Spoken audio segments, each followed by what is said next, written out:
अन्ततः दर्शकबिनहरू आजको कान्छी भाग 288 को पर्खाइमा को हुनुहुन्छ त?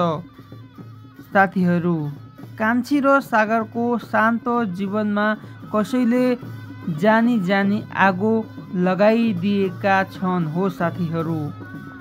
कसैले कान्छी र सागरको जीवनमा जानी जानी आगो लगाइदिएका छन्।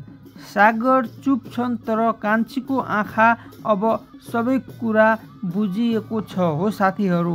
सागर चुप छन् तर कान्छीको आँखामा अब सबै कुरा बुझिसकेका छन्। यो झगडा सामान्य होइन, यसले सम्बन्ध हल्ल्याउने छ हो साथीहरू र कसैको असली रूप बाहिर ल्याउने छ। अब कान्छीले कान्छालाई के गर्छन् होला त?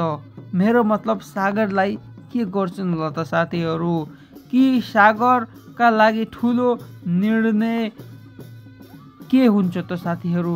कान्छी अब के चुप बस्छिन् कि सागरको लागि ठुलो निर्णय लिन्छन्?